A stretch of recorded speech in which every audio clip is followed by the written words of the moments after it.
Hello दोस्तों, कैसे हो आप लोग। आशा करते हैं आप अच्छे होंगे, मस्त होंगे और अपनी पढ़ाई लगातार कर रहे होंगे। आज का हमारा टॉपिक रहेगा रासो साहित्य का तीसरा पार्ट।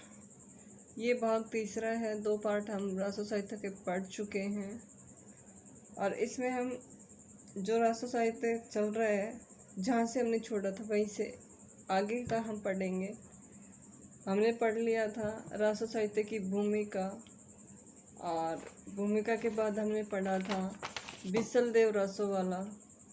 बिसल देव जो रचना है उसको हमने डिटेल से पढ़ा था कि कौन बिसल देव रचनाकार कौन है, नरपति नाल है, इसका समय क्या है, आलोचकों ने इसका समय क्या क्या माना है, ये सब हमने पढ़ लिए थे। उसके कवि कौन है, राजकवि, और बिसल देव के बारे में क्या क्या है, कितने खंडों में ये विभाजित है, और आलोचकों ने क्या क्या इसके बारे में कहा है। इतना यहाँ तक हमने पढ़ लिया था। आगे हम चलते हैं जो बची हुई रचनाएं हैं उनको पढ़ने के लिए। इसका एक पार्ट और बनेगा जिसमें पृथ्वीराज रासो वाली जो रचना है वो है, और वो पूरी बड़ी है और उसमें डिटेल भी ज़्यादा है, इसीलिए वो बड़ी है और बहुत महत्वपूर्ण है। वहाँ से क्वेश्चन आते ही आते हैं, जो भी करा रहे हैं वहाँ से क्वेश्चन आते हैं, इसीलिए करवा रहे, फालतू का कोई नहीं पढ़ेगा। ठीक है, तो चलो आगे पढ़ते हैं इसी कड़ी में कि ये हमारी एक रचना है हमीर रासो। रासो साहित्य में हमारी रचना है हमीर रासो। इसके रचनाकार हैं सारंगधर। हमीर रासो एक रचना है रासो साहित्य की, और उसके रचनाकार यानी इसको लिखा किसने है, सारंगधर ने। इस रचना के कुछ पद प्राकृत पैंगलम में मिलते हैं। इस रचना के कुछ पद ही बताए, सारे पद नहीं बताए। प्राकृत पैगलम में मिलते हैं। ये कोई रचना है और उसमें इसकी जानकारी हमें मिलती है कि हमीर रासो जो रचना है उसके लेखक सारंगधर हैं। इसका उल्लेख कहाँ मिलता है हमें, प्राकृत पैगलम में। ये रचना अनुपलब्ध है। अनुपलब्ध मतलब उपलब्ध नहीं है। हमीर रासो जो रचना है वो हमारे सामने उपलब्ध नहीं है। जो रचना हमें प्राकृत पैंगलम है, इसमें हमीर रासो की जानकारी मिलती है। तो ये रचना किसने लिखी, लक्ष्मीधर ने। प्राकृत पैंगलम रचना है, इसके लेखक कौन है, लक्ष्मीधर। देखो, प्राकृत पैंगलम एक रचना है, इसमें 4 कवियों की जो पद हैं, 4 कवियों की जो कुछ बातें हैं उनका संग्रह है ये। और 4 कवि कौन कौन से हैं, देखो, सारंगधर, बब्बल, जज्जल और विद्याधर। इन चारों के कुछ पद मिला के एक रचना बनाई गई प्राकृत पैंगलम। किसके द्वारा बनाई गई, लक्ष्मीधर के द्वारा। और उसमें ये उल्लेख है कि हमीर रासो रचना सारंगधर ने लिखे। देखो, सारंगधर है ना इसका नाम। तो ये कोई एक लेखक की रचना ही नहीं है, 4 जो कवि हैं, 4 जो लेखक हैं, उनके सभी की दो कुछ पद लिए हुए हैं और उनका संग्रह करके लक्ष्मीधर ने प्राकृत पैंगलम लिखा।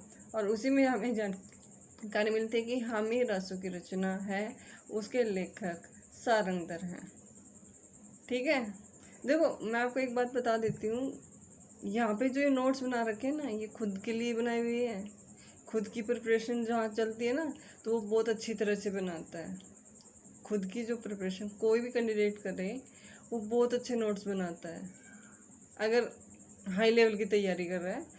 और ये एक बुक्स का मैटर नहीं है, मैंने आपको पहले भी बताया हुआ है कि जो भी साहित्य हम पढ़ रहे हैं, या जो भी हम जीके का टॉपिक पढ़े या हिंदी का पढ़े, या तो पढ़ेंगे तो डिटेल से ही पढ़ेंगे, उससे क्वेश्चन बाहर नहीं जाएगा, या फिर छोड़ देंगे। हमें घास नहीं काटनी है, हमें किसी से धोखा नहीं करना है। हम अपना काम कर रहे हैं और ईमानदारी से करेंगे। मैं आपको विश्वास दिलाती हूँ, चाहे मैं थोड़ा पढ़ाऊँ आपको, लेकिन जितना भी पढ़ाऊँ, जितना भी हम यहाँ पे कवर करेंगे, पूरा ईमानदारी से करेंगे और उससे क्वेश्चन बाहर भी नहीं जाएंगे। इतना विश्वास दिलाती हूँ। आप कभी किसी भी टॉपिक को पढ़ते हो और फिर से उससे क्वेश्चन निकालते हो प्रीवियस ईयर वाले, तो देख लेना, आपका एक भी क्वेश्चन बाहर नहीं जाएगा, इतनी मैं आपको विश्वास दिला सकती हूँ। अगर यहाँ पे मैं आपको सोशल मीडिया पे बोल रही हूँ तो कुछ सोच के ही बोल रही हूँ, ये नहीं कि चलो जो कुछ आया बोल दिया रहने तो, फिर ऐसा नहीं है। और खुद की जो प्रिपरेशन करता है ना तो बहुत अच्छे से करता है। कोई भी कैंडिडेट लगा लो, अगर जिसने ठान लिया है कि हाँ मुझे तैयारी करनी है तो फिर वो ऑथेंटिक बुक से पढ़ेगा। क्योंकि आज की जो पेपर पैटर्न चल रहा है आपको पता है कितनी गहराई से क्वेश्चन आ रहे हैं। तो ऊपर वाला मैटर बता दिया या थोड़ा सा बता दिया, इससे काम नहीं चलेगा। हमें पूरा डिटेल से पढ़ना पड़ता है। पूरा डिटेल से पढ़ते हैं तो ऑथेंटिक बुक से पढ़ते हैं तो बहुत कुछ मिलता है। यहाँ कोई मार्केट की बुक्स का मैटर नहीं है। यहाँ पे आपको मैंने थंबनेल में देख ही लिया होगा कि कौन कौन सी बुक से मैं मैटर तैयार कर रही हूँ और वही आपके सामने ला रही हूँ। आशा करती हूँ इसी विश्वास से आप भी पढ़ोगे। गारंटी करती हूँ इतना मैटर आपको किसी भी मार्केट की एक बुक में नहीं मिलेगा। ज़्यादा ना बातें करते हुए हम अपने मैटर पे चलते हैं। तो यहाँ तक हो गया था कि प्राकृत पेंगलम के रचनाकार कौन है, लक्ष्मीधर। और प्राकृत पेंगलम में कितने लेखकों का वर्णन है, 4 का, सारंगधर, बब्बल, जज्जल और विद्याधर। यहाँ तक कवर हो गया। और हम पढ़ रहे हैं हमीर रसो रचना, और हमीर रसो के लेखक हैं सारंगधर। ये रचना हमारे पास उपलब्ध नहीं है। इसे आगे हजारी प्रसाद द्विवेदी हमीर शब्द की उत्पत्ति अमीर से मानते हैं। ये आलोचक है और इन्होंने हमीर रसो रचना के बारे में अपने विचार, हजारी प्रसाद द्विवेदी हैं और ये लेखक आलोचक हैं और इन्होंने हमीर रसो जो रचना है उसके बारे में अपने अपने विचार व्यक्त किए हैं। ये कहते हैं कि हमीर शब्द की उत्पत्ति अमीर है। हमीर शब्द की उत्पत्ति अमीर शब्द से हुई है। ये हजारी प्रसाद द्विवेदी जी कहते हैं। शुक्ल जी क्या कह रहे हैं, अपभ्रंश साहित्य की अंतिम रचना है ये। शुक्ल जी क्या कह रहे हैं, हमीर रसो रचना अपभ्रंश जो साहित्य लिखा गया था उसकी अंतिम रचना है। भाई ये फैक्ट आते हैं, आप ध्यान रखना इनको। यहाँ पे सारे नोट्स की तरह बनाया हुआ मैटर है ये, और इसको एक भी लाइन आप छोड़ नहीं सकते।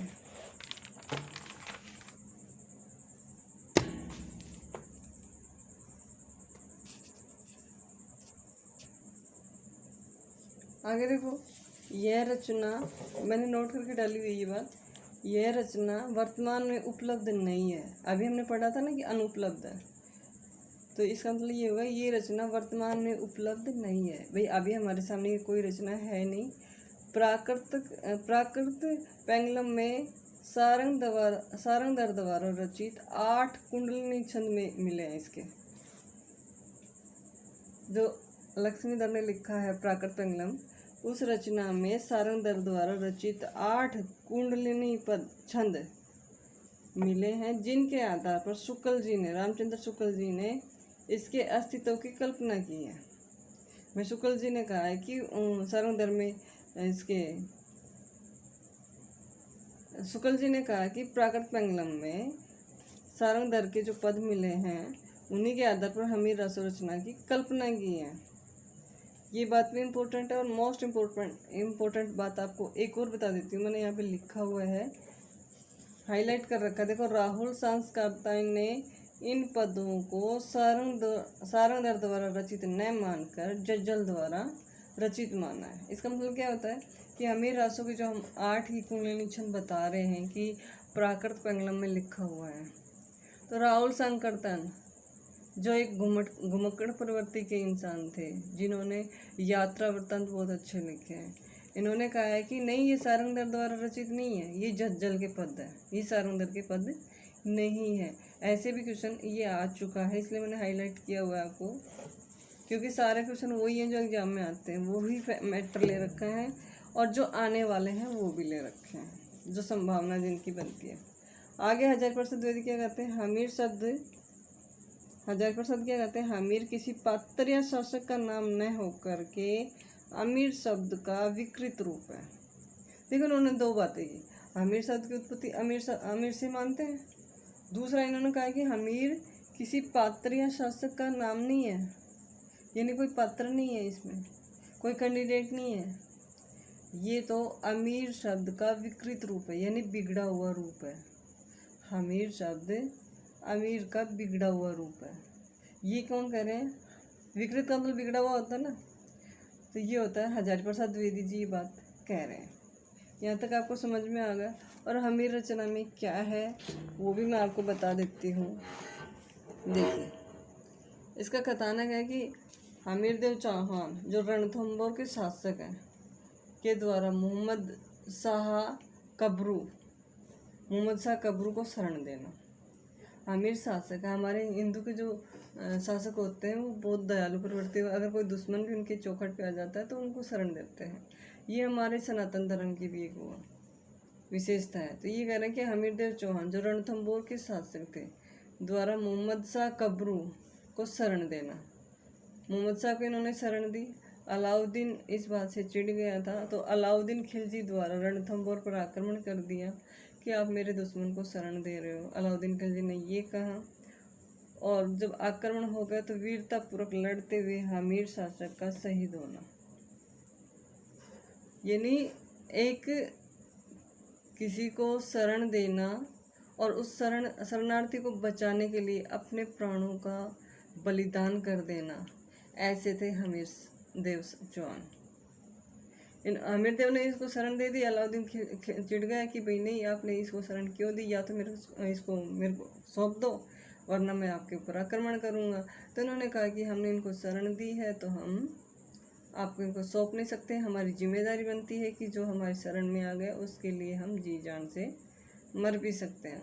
और यही है कि वीरतापूर्वक लड़ते उन्होंने हमीर देव शासक ने शहीद हो गए किसी शरणार्थी के लिए।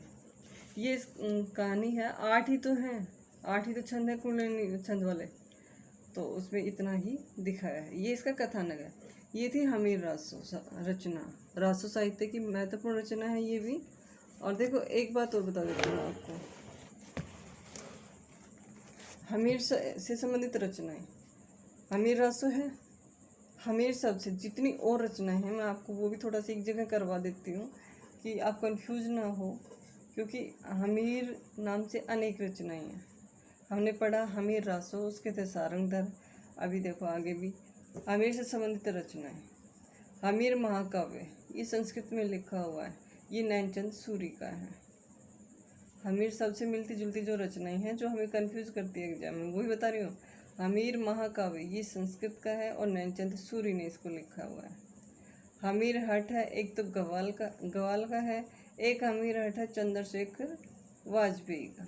2 हैं हमीर हट नाम से रचनाएं, एक है गवाल की, एक है हमीर हट चंद्रशेखर वाजपेयी की। एक है हमीर विजय जयचंद्र सूरी, एक है हमीर विजय जयचंद्र सूरी की है। हट्ठी अमीर, देखो यहाँ पे हमीर हट है, ये है हट्ठी अमीर, ये नाटक है प्रताप नारायण मिश्र का। और हमीर रासो है जोधराज की, ये 17वीं शताब्दी की रचना है।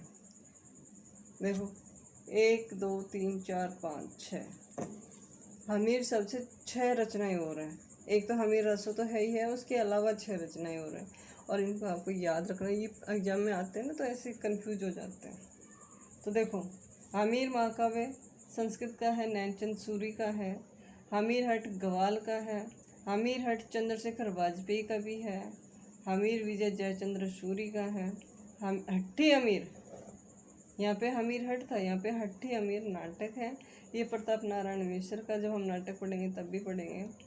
और हमीर रासो जोधराज, हमीर रासो ये है 17वीं शताब्दी की एक रचना है जो जोधराज ने लिखी थी। हमीर रासो यहीं तक का था और हमीर रासो हमने पूरी रचना पढ़ ली है, डिटेल से पढ़ी है, यहाँ से कोई क्वेश्चन बाहर नहीं जाएगा, ये मैं आपको बार बार में विश्वास दिलाती हूँ।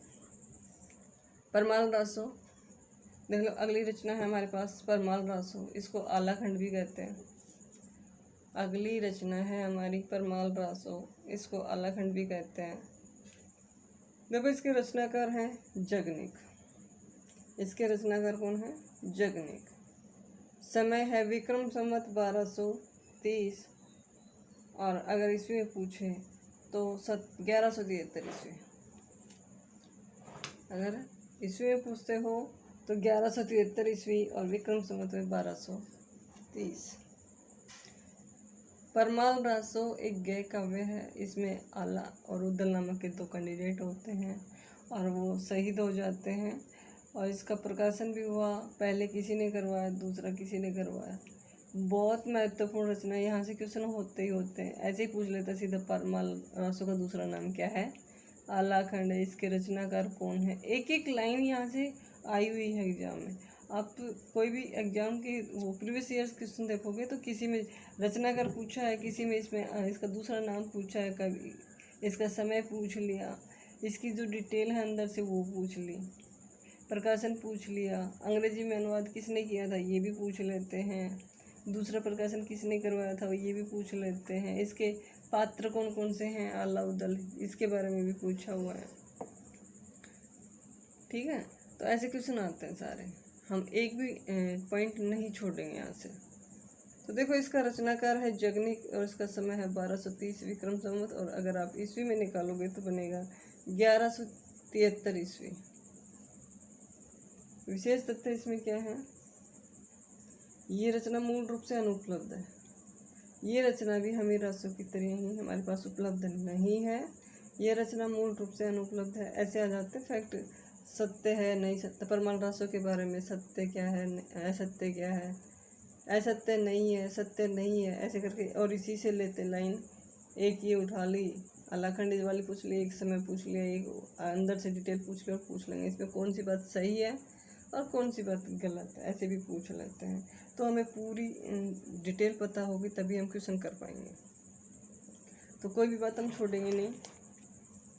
रचनाकार हो गया जगनिक, समय हो गया 1230 ईस्वी, विक्रम संवत 1230 और ईस्वी पूछे तो 1173 ईस्वी। ये रचना मूल रूप से अनुपलब्ध है। देखो, इसका प्रथम प्रकाशन 1865 ईस्वी में हुआ था। प्रथम प्रकाशन 1865 ईस्वी में, साथ साथ ही याद कर लेना। प्रथम प्रकाशन 1865 ईस्वी में। और किसने करवाया था? चार्ल्स इलियट ने। ये कौन थे? तत्कालीन कलेक्टर थे फर्रुखाबाद के, चार्ल्स इलियट।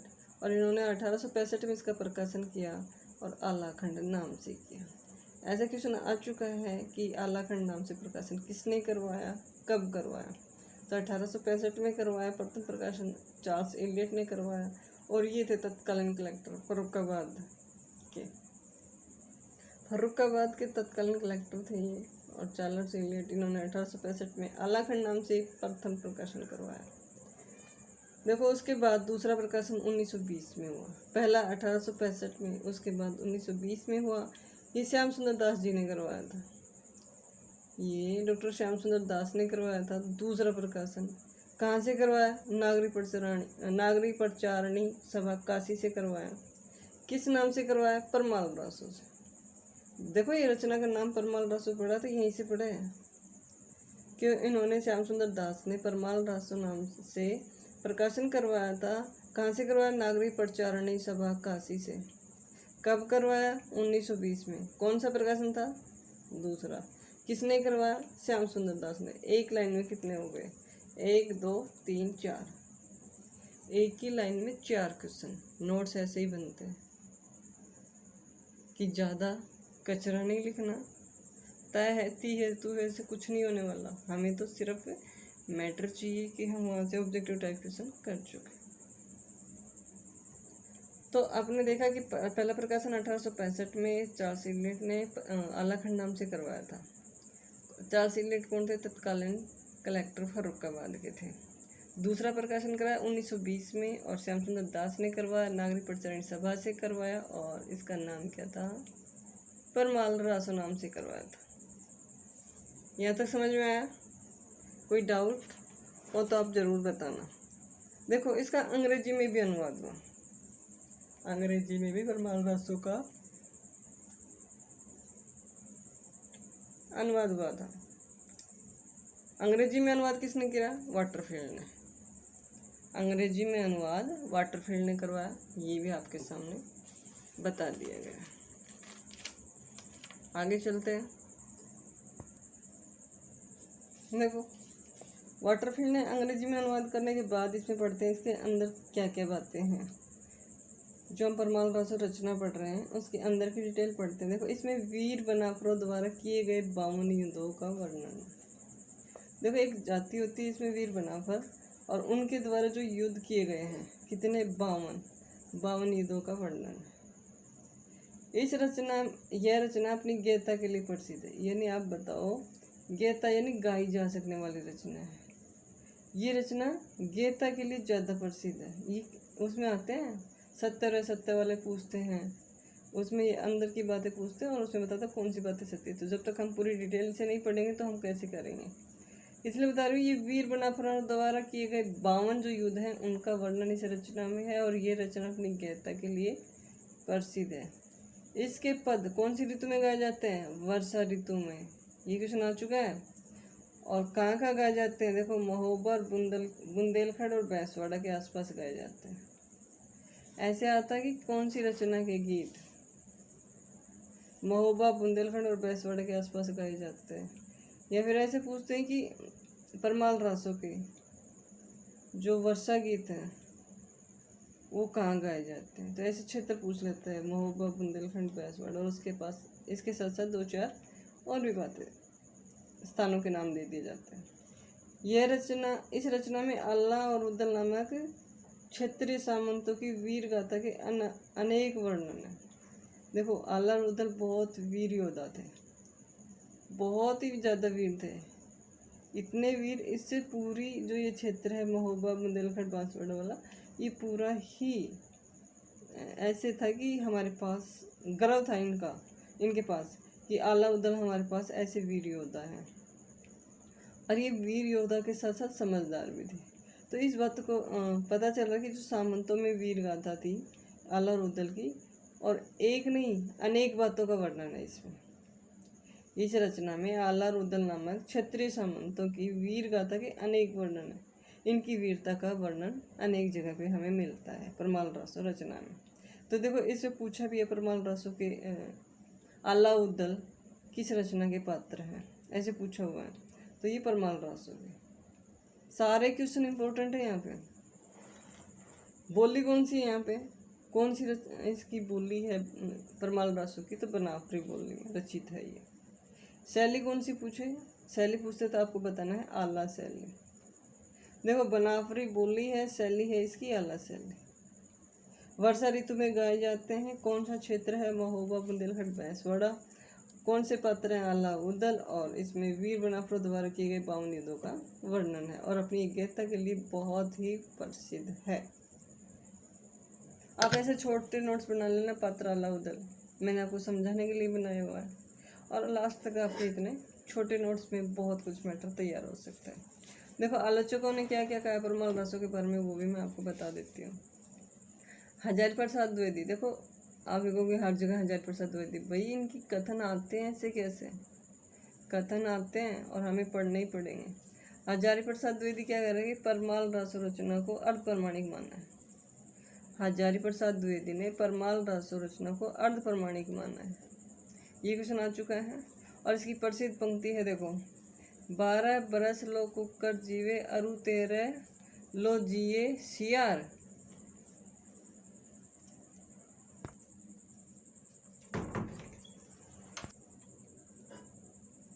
12 बरस लो कुकर जीवे अरु 13 लीजिए सियार, बरस 18 क्षत्रिय जीवे आगे जीवन को धिक्कार। ये रचना है और परमाल रासो की प्रसिद्ध पंक्तियाँ हैं। ये एग्जाम में पूछी गई हैं, तो देख लेना परमाल रासो की है। ठीक है। आलोचकों के मत हैं इसमें रामस्वरूप चतुर्वेदी। आलोचकों के मत हैं इसमें रामस्वरूप चतुर्वेदी जी कह रहे हैं कि देखो यहाँ से आपको दिख जाएगा, इन्होंने क्या कहा है परमाल रासो या आलाखंड की रचना के बारे में। आलाखंड वीर रस में परिपूर्ण और ओजस्वी रचना है। आलाखंड वीर रस से परिपूर्ण, पूरी तरह से परिपूर्ण है, ओजस्वी रचना है ये किसने कहा है? रामस्वरूप चतुर्वेदी ने।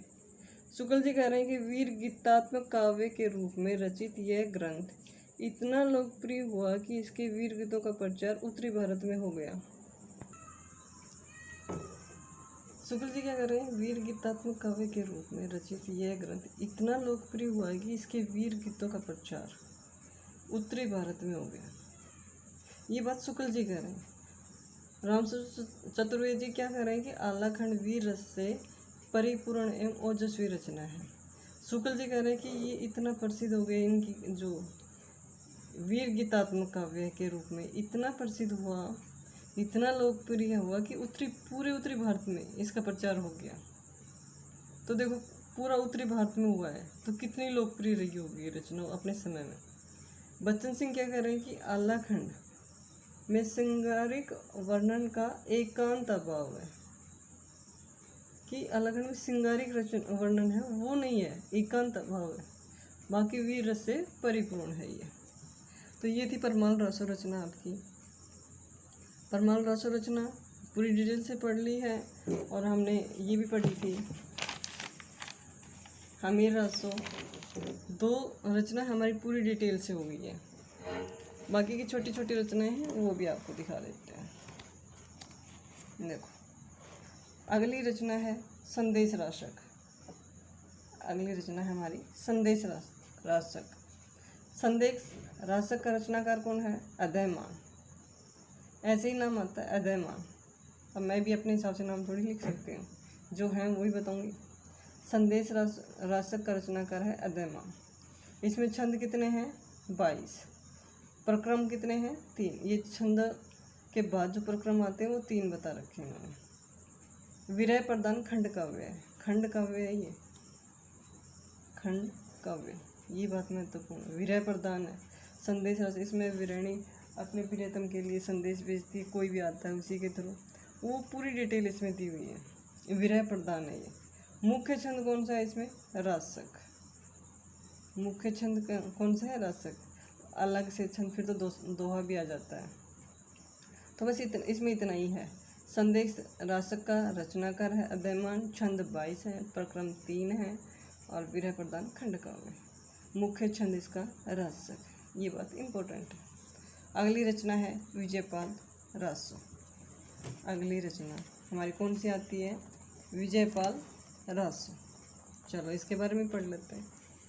ज़्यादा नहीं है, छोटी छोटी रचनाएं हैं। एक बची है पृथ्वीराज रासो, वो पूरी डिटेल से पढ़ेंगे, वो एक क्लास में कवर होगा, वो उसमें इतना मैटर है। एक पूरी क्लास पृथ्वीराज रासो पे बनेगी। विजयपाल रासो, इसके रचनाकार है नल्ला सिंह भट्ट।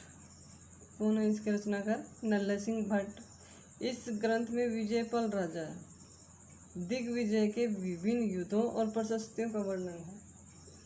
कहने का मतलब ये कि जो विजयपाल जो राजा थे उसने कौन कौन से युद्ध किए और कौन कौन सी उसमें प्रशस्तियाँ हैं, इन सब बातों का वर्णन है विजयपाल रासो में। किसने लिखा, नल सिंह भट्ट ने। विजयपाल कौन थे, करौली के राजा विजयपाल थे। ये जगह भी पूछ ली जाती है कि कहाँ के थे विजयपाल, विजयपाल कहाँ का शासक था। ये करौली का कौन सा राजा था जिस विजयपाल रासो जिस रचना में वर्णन हुआ है। तो ये है करौली के राजा विजयपाल का खलीफा अलमामून से युद्ध होने का वर्णन है। इस रचना में ये बताया कि करौली के जो राजा विजयपाल थे और खलीफा के अलमामून थे, इन दोनों के मध्य युद्ध हुआ था। बस इतना ही है विजयपाल रासो में। अगली रचना है मुंज रासो। इसके रचनाकार है मुंज कवि। रचना अनुपलब्ध है, रचना तो उपलब्ध है ही नहीं, तो इसका उल्लेख हमें कहाँ मिला, इसका उल्लेख हमें 2 जगह से मिलता है। एक तो होता है हेमचंद्र के प्राकृतिक व्याकरण है, हेमचंद्र की एक रचना है प्राकृत व्याकरण। ये रचना का नाम क्या है, हेमचंद्रानुशासनम। हेमचंद्र की एक रचना है हेमचंद्रानुशासनम। एक तो वहाँ पे भी उल्लेख मिलता है मुंज रासो का। दूसरा वर्णन मिलता है मेरुतंग के प्रबंध चिंतामणि में। मेरुतंग की रचना है प्रबंध चिंतामणि, वहाँ भी मुंज कवि द्वारा लिखित मुंज रासो का वर्णन मिलता है, और हेमचंद्र के हेमचंद्रानुशासनम में ये 2 रचना है। देखो इनके साथ 2 रचना आपके और याद हो गई कि हेमचंद्रानुशासनम किसका है, ये आ चुका होगा क्वेश्चन। ये नहीं कि इसी में इसका वर्णन है, नहीं, एग्जाम में भी आ चुके हैं। मेरुतंग की प्रबंध चिंतामणि किसका है, के रचनाकार कौन है, मेरुतंग। हेमचंद्र के द्वारा लिखित प्राकृत व्याकरण का नाम क्या है, हेमचंद्रानुशासनम। और मुंजरासो कवि के हिसाब से भी ये दोनों रचनाएं महत्वपूर्ण हैं। तो देख लेना, रचनाकार है इसका मुंज कवि, रचना उपलब्ध है नहीं तो इसका उल्लेख मिलता है हमें दो रचनाओं में। पहली है हेमचंद्र अनुशासनम और दूसरा है मेरुतंग का प्रबंध चिंतामण। दोनों ही रचनाओं में इसका उल्लेख मिलता है। आज के लिए बस इतना ही था। कल मिलते हैं फिर एक पृथ्वीराज रासो की जो रचना बची है उसके बारे में। आशा करते हैं आपको एक क्लास पसंद आई होगी, मैटर भी पसंद आया होगा। और अगर पसंद आया तो एक लाइक कमेंट ज़रूर कर देना, जिससे हमें भी मोटिवेशन मिलता रहे। और आपका अपना चैनल है ब्लूम एजुकेशन, इसको सब्सक्राइब कर लेना। धन्यवाद।